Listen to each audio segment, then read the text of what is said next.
Welcome back to Kansas City Real Talk, brought to you by KCRAR. I'm Alex Gehring. And I'm Bobbi Howe. How are you doing, Bobbi? I'm good. How are you? Doing great. I'm excited for our guest because I've known our guest for a very, very long time. And I'm excited for you to get to meet our guest because you'll have more interactions in the day-to-day stuff with her than I will, but it's still excited for it. But we got back to school kicked off, at least for us, here very, very recently. Back to school for you guys? That was last week. It was last week, and it was raining on the day that we went back to school, which is kind of that's kind of a bummer. You envision what the first day of school is going to look like, and it doesn't usually include rain. Yeah. But it's okay. It's kind of fun. Charlie loves first grade, so it's cool. How is she in first grade? I know. My kid's in sixth grade, and I'm just like, this is the last year of elementary, at least in some of the middle schools in our town include sixth grade. Some of them don't. It's very, very weird. Even though it's all the same district, it makes no sense. Yeah. But yeah, it's his last year of elementary, and I'm just, and he's a bus buddy, which means he helps the kindergartners come outside the building and help them find their parents at the end of the day. And it's just so cute because he walks out and he's got like 3 little kindergartners, and they're all holding hands with him, and it's the sweetest thing. So that's sweet. Does he have to wear like a green vest or anything, or like a bright orange vest? No, because his school is out in the country, and it's cornfields on 3 sides. So there's no walkers, there's no anybody like that. It's either buses or parents drive out to get it. So it's a interesting situation. So interesting. Wow. Yeah, we live inside the city limits of St. Joseph, but his elementary school is actually literally out in the country. It's 5 miles out in cornfields. I went to 5th and 6th grade there, so I love the school. I think it's a great school, but it's a unique situation. So yeah, I said Children of the Corn. It's not at all like Children of the Corn. That's a scary movie, actually. Yeah, it could be totally 100%. So I'll give you a quick update on the KCRAR classes. They're going quite well. But here's one of the things that's been kind of fun to learn is that when I say up front that I don't want people to we're not going to be talking about numerical values here. I can't tell you how to fill in the form. I can tell you what the form says, right? And Jessica and I lay all of that out at the beginning. There are people who I don't think know what numerical value means. And so I'm serious. I don't think they know what that means. And it's terrifying to me. So that's number one. Number two, obviously, when you're teaching a class like this, the number one answer that Jessica and I have to give is you should ask your broker. Mm-hmm. Ask your broker. Ask your broker. So most of the questions that we get, it's like, that's probably a broker question. You should talk to your broker. Well, eventually you start getting people in the middle of the class saying, who? Or what if my broker's wrong? So this is more of a PSA. If you are a broker and you listen to this podcast and you don't communicate very well with your agents, or if you have not discussed with them some policy changes or talked to them about the forms, or have just indicated that if they need any help, you're the person that carries their liability and they should call you. This is a PSA. You should do your job. And I'm not trying to be a jerk, but like, oh my gosh, I don't think that it's a widespread issue, but it's spread enough that it's not great. I actually feel like everything's going really well in the field so far. I mean, we're as of this recording, we're only like a week and a half into it, but for the most part, I'm hearing mostly positive things, other than a large portion of agents that have no idea what's going on. Also, this is true of brokerages that do have excellent training. That's the other thing. So brokers, you're not always to blame here. That's not what I'm saying. But oh my gosh, we have a competency issue in the field, which I think we've always known. I think we've always known that. Well, and that's probably a huge portion to why this lawsuit even happened in the first place, is the incompetency in our industry of those people who aren't engaged in going in our industry and do a few I mean, they even do a lot of transactions, but they don't pay attention to what our actual industry is. And they just made up things as they went, which then the consumer believed to be the truth. I mean, my husband sat down last night and he's like, so explain to me how a buyer knows if they're going to have to owe money before they look at a house or not, and how they make a decision. And I walked him through, and then I walked him through, well, the Missouri forms do this, the KCRER forms do this, and here are some of the offshoots of both sides of it. And neither, I mean, I think I'll be honest, I've always been a Missouri Realtor form person. I am now on the side of KCRER because I do think that for the seller, it's the most protective for the seller and it's the most transparent.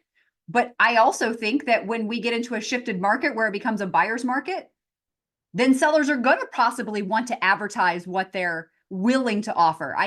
Because we're in a seller's market, we don't want to give up any of our negotiation. But when the market shifts, I think it'll look differently. And these are things we have to think about. And there are already very large associations, one of which happens to be in Missouri, that is revisiting their forms. Yeah. And considering strongly doing what KCRR has done with theirs. So, well, and I will speak. Oh, sorry. But I will speak for Missouri Realtors. We are ready to, if we decide, because currently Missouri Realtors forms allows for cooperative compensation, shared compensation, whatever you want to call that. And I brought it, I was like, you know, as someone who's going to be the president of the association next year, I'm like, I'm horribly concerned about this. And our forms are ready to be changed. So if the tide is, we don't want to do that anymore, we are like a push of a button, we got new forms. So And I always want to make it clear that I don't care how you do business. I think that it's perfectly okay to do whatever you want to do. But I do think that it's important, whether you're going through the using the KCRR forms or not. It's really important that you know what those say, so that you understand how they're going to function for the co-op agents that are in the field, right? Because that does impact the way that you're going to communicate with your clients. You need to understand what the different models are that are out there. And it is needless to say that KCRR's form, new forms, are different from what we've seen in the industry in the past. You should learn what that process looks like now, whether that's what you're utilizing or not. It's really important. So we do have more classes that will be available. Yeah, we're still teaching all the way through September. Sign up for these classes, come out, and make sure that you know what these things say. Yeah, and I think that's the biggest thing, is that you need to understand the difference between the Missouri forms, the KCRER forms, and if your brokerage is providing forms, they're all saying different things, and you need to understand what those differences are and pick the one that's best suited for your consumer and what they want to do. And I think that's, at the end of the day, is what's most important, what the consumer wants to do, what the consumer wants to convey, not necessarily what we want to do, because that's why we're in this in the first place, is we weren't doing necessarily what the consumer wanted to do. There you go. So, all right. Hey, guess what? Oh, do you have a book bit? I do. Crazy. Whoa. I know. Bobbi's book bit. Casey, rare. All right. So my book bit for today is called Extraordinary Influence: How Great Leaders Bring Out the Best in Others. And it helps you become a better leader by revealing what neuroscience has to say about effective leadership and identifying communication as the key to the highest levels of performance. So this was like a nerdy look at leadership. And my quote from the book, the author's Tim Irwin, is, "We gain an extraordinary ability to transform others when we affirm them versus when we apply what might euphemistically be called constructive criticism." So the whole idea is, we can affirm people, but it's better than constructive criticism. So the 3 lessons that we learned from the book is, lesson number 1, affirmation is far more than just a simple pat on the back or a compliment. A 2005 study showed that affirmation decreases stress and boosts our problem-solving skills and performance. So to practice this skill effectively, speak with others in a way that strengthens them. It takes consistent reinforcement, feedback, and praise to get great at affirmations. To truly fortify others, you must focus on their strengths and values. A word of encouragement should spotlight what means the most to them, not necessarily to you. So really understand your people. The second lesson is criticizing others in public has a long-lasting negative effect. Science confirms that negative comments, especially shared in public, have a long-lasting negative effect on a person. In one study, scientists showed that the emotion centers of the brain connect with social conformity. Acceptance by peer triggers a dopamine release in the brain, which gives a sense of well-being. Thus, criticism from someone else and in front of our peers damages this connection and our prosperity. Instead of being buoyed up by those we care most about, we feel rejected by them, and this erodes our belief in ourselves and tears us down. This lesson here, that lesson 2, that's why I'm doing this book bit, is I used to be in a leadership position where the person ahead of me on a national call weekly would call out people and tell them what a piece of crap they were and how horrible they were as a leader.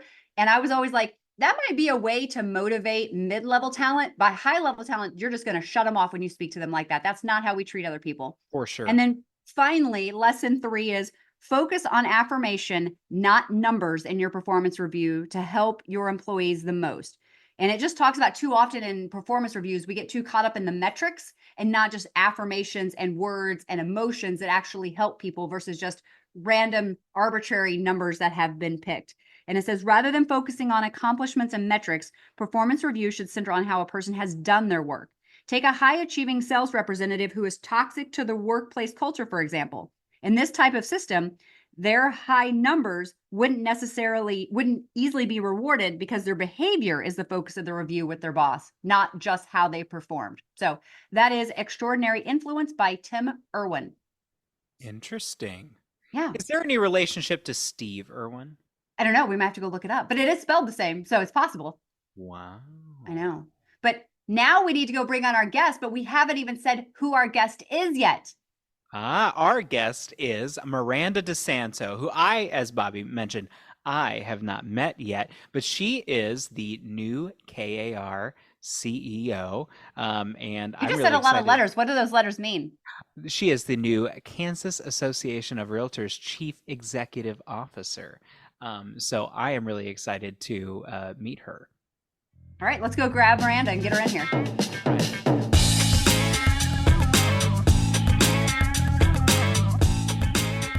For the past 10 years, My Personal Estate Sale LLC has offered our clients best-in-class, trusted, professional estate sale services. We are licensed, bonded, and insured, hosting over 500 estate sale events in the greater Kansas City area. From farm large to medium and small, we do it all. We are your #1 source for quality in-home estate sale services. Learn more at www.mypersonalestatesale.com. Welcome back to Kansas City Real Talk, brought to you by KCRER. We are here with our guest, Maranda DeSanto, who is the new Chief Operating Officer or Chief Executive Officer for the Kansas Association of REALTORS. Welcome, Maranda. Hey, thanks, Bobbi. Before we get started, tell our guest a little bit about you, where you came from. You have extensive history within our industry, and what led you to becoming the AE for Kansas? Oh gosh. So I think like a lot of AEs, like my story starts accidentally in association management. So I started a long, long time ago in a land far away known as Duluth, Minnesota, at a local association there. And, started out as like assistant administrator or just, I don't even remember, but stuck around for all of 18 years.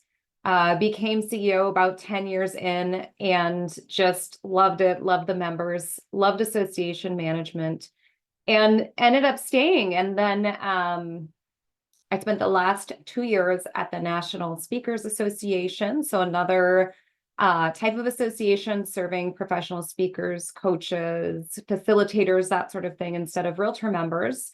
And then came back to the realtor family because y'all have an effect on people. And joined the Kansas Association of Realtors in June as their CEO. Awesome. And So a lot of I us have have to- known. Oh, go ahead, Bobbi. But I'm going to ask real quickly, because now that the Missouri and Kansas Association have AEs from Minnesota. Do you all going to get together and make some hot dishes? That's what I need to know. Oh my gosh, we should have a hot dish throwdown for sure. I didn't know what a hot dish was until this white people taco business. I had no idea what was going on. Had never heard of a hot dish Well, before. it's, So. I think the rest of the country calls it a casserole, but Oh. I mean, it's like the same thing. Are you supposed to put hot sauce in your hot dish? I mean, not if you're in Minnesota, let's be real. Like, Okay, all right. maybe Okay. some ketchup, but don't get too carried away. Yeah. It's just a word for a casserole. But the first time I had some Minnesota friends talking about they were making hot dish for dinner. And I'm like, what are you talking? I think it was tuna noodle hot dish or something like that. And I was like, what are you talking about? You mean a casserole, right? Yes. Okay, let's get that right. But it's funny. I've never heard it from you, but every once in a while, Brianna will say something and you'll just pick up on that Minnesota accent, like bag. She can't say bag without the accent coming out. And so I'm going to be listening for yours now. So Alex, when I signed up for this, I don't know that I was prepared for the Minnesota hazing that was going to ensue. You're welcome. All right, Alex, you can get us back on track. Sorry, I took us down the side road. You're fine. So I'm a Kansas member. I'm also a KAR director. And I obviously a lot of us have known Karen for a really long time.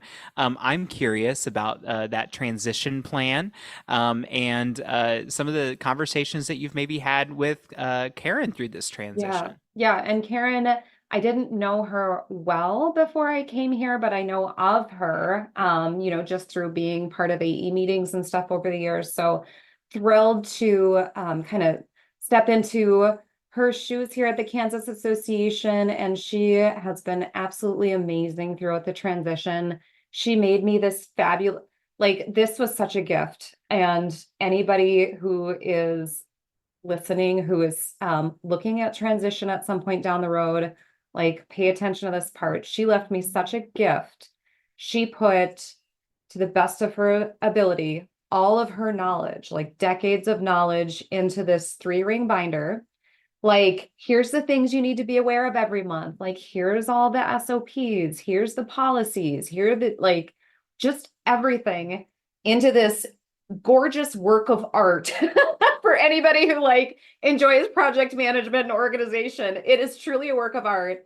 Put all of that in there, and then spent, the first couple weeks that I was here kind of helping me go through that and get my sea legs under me a little bit and all of that while I got kind of oriented to the Kansas Association. Because even though I've been in associations a long time, and even realtor associations, every association is different, has their own rules and has their own history, their own culture, all of those things. So she was instrumental in kind of helping transition into everything that is KAR.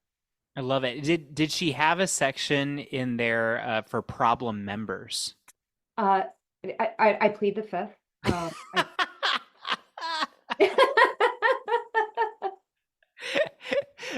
I love it. Well, tell us a little bit about KAR and where it is right now, and maybe where you see it going. I obviously I don't expect you to have a 20-year plan right at the moment or anything like that. But what do you expect to see differently in the short term? Yeah, and it's nice coming in, kind of with fresh eyes and not having the history is important, don't get me wrong, but being able to go into it, not have the personal attachment or emotional attachment to the history, that you can kind of look at things with a fresh eye and look, okay, where could we take this? What have I seen elsewhere? Where are things going? So we are actually 2024 wraps up our last strategic plan, and we are just in the process of finalizing and approving our next strategic forecast for the next 3 years, so that we can continue to serve our members into the future and improve the real estate industry in Kansas. So some of those things that we're going to be focusing on, shouldn't be a huge surprise. Obviously, advocacy is a huge area of interest for us. Looking at different ways that we can support our local associations and their advocacy efforts, and reaching out to the community and doing all of the good things that realtors do across the state and across the country. Working on kind of revamping our our professional development, our continuing education modules to make those a little more inclusive across the state, making sure we're hitting all of our different areas, looking at focusing in different areas of practice like commercial or property management, land sales, like all of those things as well. So we're digging into that.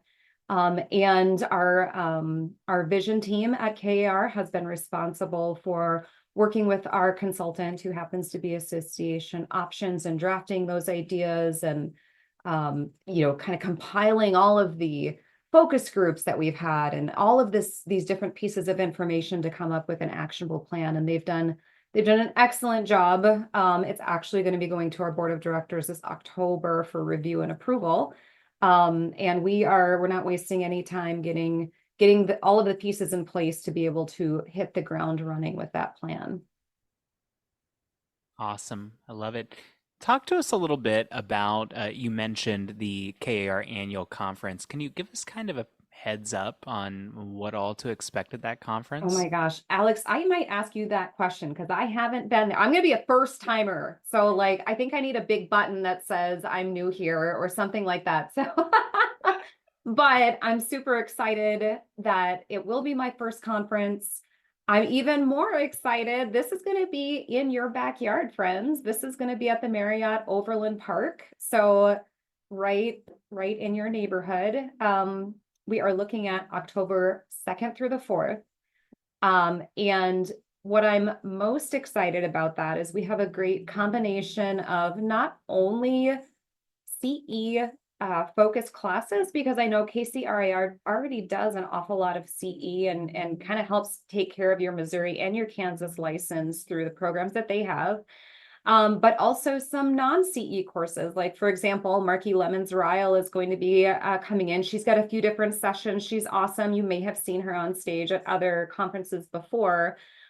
She's taking a deep look in her sessions at AI and productivity that members can achieve out of, properly leveraging AI. I know sometimes that's a little bit of a scary word or a dirty word a little bit in some circles, but making sure that the AI that our members implement helps them be more productive, helps them get more done, and that they do it in an ethical manner. So I'm really excited about her sessions. Like, for example, one of them is called AI Productivity Boost. And I don't know about you, but I suspect everybody is looking for ways to increase their productivity and get a little bit more done, and use kind of the tools that are at our disposal to do that more effectively. But also excited on more of the CE track, but we've had our Real Estate, the New Horizon class that we just launched, and it is a CE course. We just launched it, oh my gosh, like June, maybe a couple months ago. We've already put 1,000 people through this class in like 2.5 months or something like that. It's crazy. It's been wildly popular. We are having that class at our KAR annual convention as well. It's approved for 3 hours of Kansas and Missouri credit. So if anybody is still looking for credits on either side of the state line, we have a lot of opportunities for that as well. And then, of course, we're going to have a rockin' good installation party. I have been promised by KAR's incoming president, Jamie Sauter, it is going to be the best party, the best installation we've ever seen. So if for no I can other trust reason Jamie than on that. I believe that from right? him. I know, Yeah. like he can pull this off. So, it's just a really great opportunity for getting to know other members across the state, members in your backyard, so that you can network, you can learn from others. And I think those of us who have been in the industry a while, and you say, well, why do you go to NAR's conference, or why do you go to the KAR conference or whatever?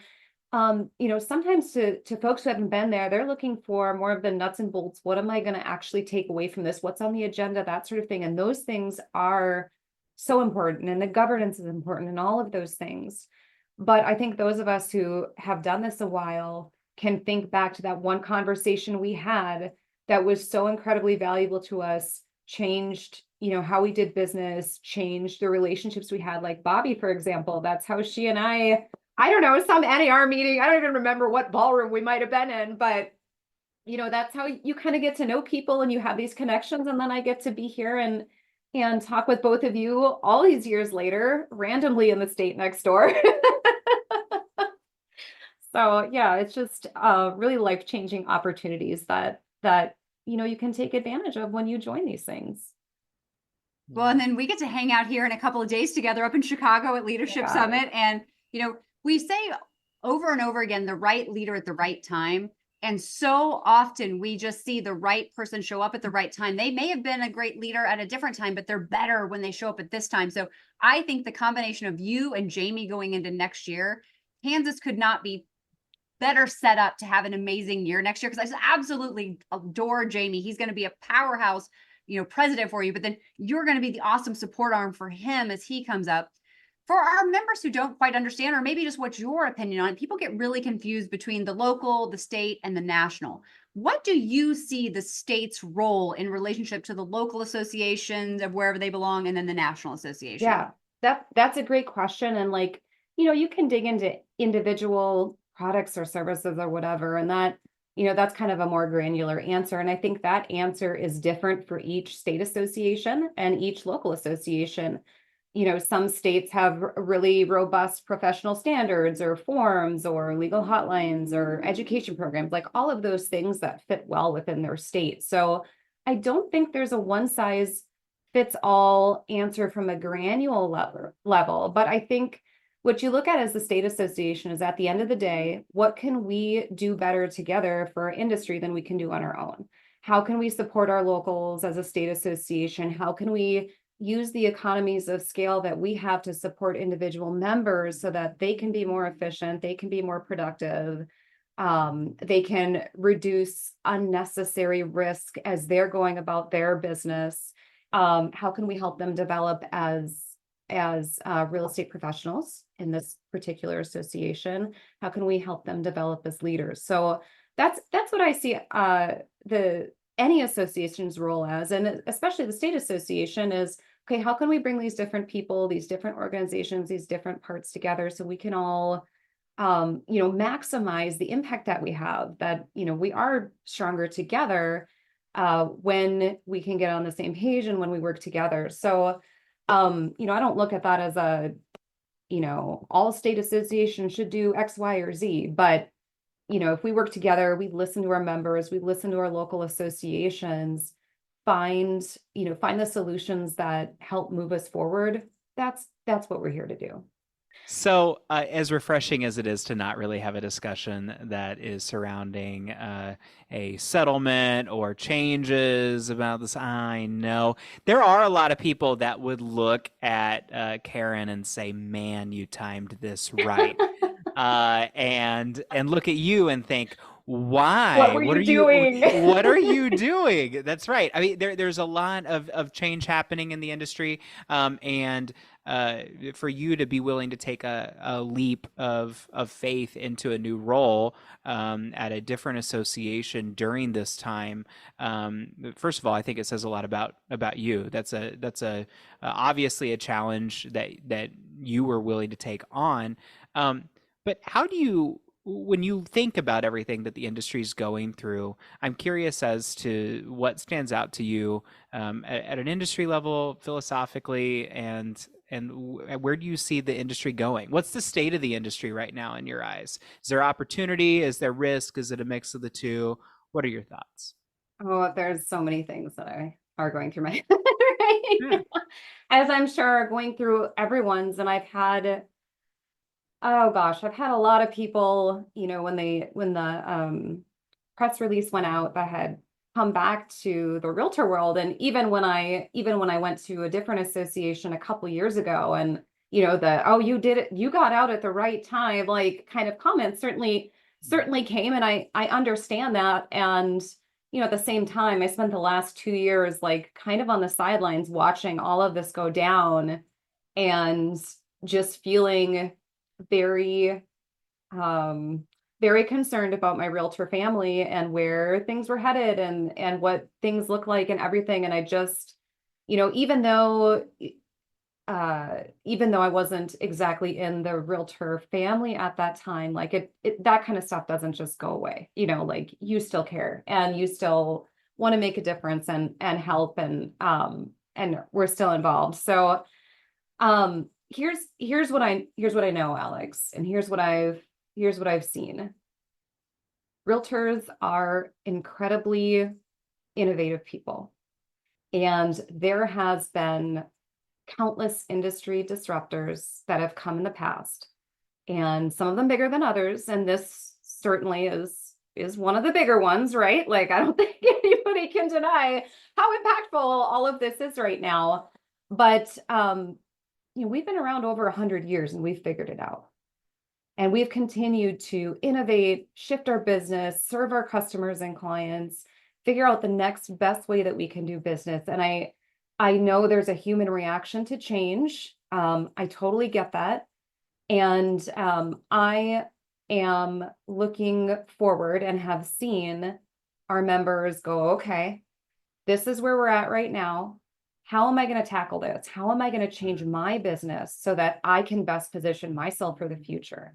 And that's, that's what's interesting and, dare I say, a little bit exciting to see. Okay, what are y'all going to come up with next? Like, please don't violate the settlement and all of your creativity and cause problems there. Like, that's ill-advised. But what are you going to do to innovate? And how are you going to take this to a whole new place? How are you going to, have those kind of, I'm not going to say different conversations necessarily, but how are you going to expand on the conversations with your clients that you've been having all this time about what it is you do as the real estate professional to help them achieve their goals? So I certainly think the industry is going to change. And, I'm not going to get up here with a doom and gloom or rays of sunshine or anything like that. I don't know exactly what it's going to look like. I don't know that any of us do. We can speculate on what might happen and that sort of thing.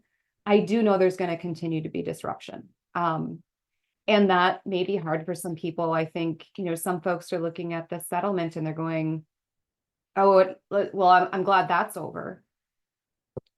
Well, unfortunately, I'm sorry, but I don't think it is. I think there's going to be more disruption. There's going to be more situations that continue to come up. I mean, we've seen this past week alone, there's been several more items come up, several more lawsuits filed.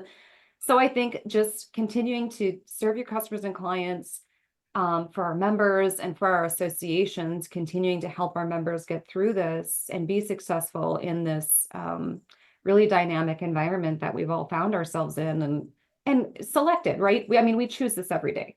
Like, I choose to come back. Bobbi chooses to go and help her customers and clients. Alex, you do as well. Like, we choose this, so let's make the best out of it. You talked a little bit about the attitude that people have going into this. And I think ultimately our consumers feed off our attitude. Right. So when we go in and we meet with them like, oh my God, everything has changed and this is just crazy. How is the average consumer that does this every 10 to 12 years, because that's how far out we are now, how are they supposed to act when we're freaking out? Or if we just come in very calmly with, this is how things have changed, but it's not really that big of a change, but here's how things are going to work going forward. When we calmly explain it, they're going to be calm. But it just amazes me that I always thought that it was the buyers and sellers that were causing all the emotion in the industry until I started running an office and started talking to the agents themselves. And I realized the emotion is coming from the agents themselves. The consumers don't know how to act. We teach them how to act based on how we are acting. So, so thank you for that, because that's ultimately where it comes from. That's an excellent point, as for our brokerage leaders and office leaders as well. Like, folks in your office are looking to you for what to do next, right? Like, they're looking for you to either freak out, as you so eloquently stated,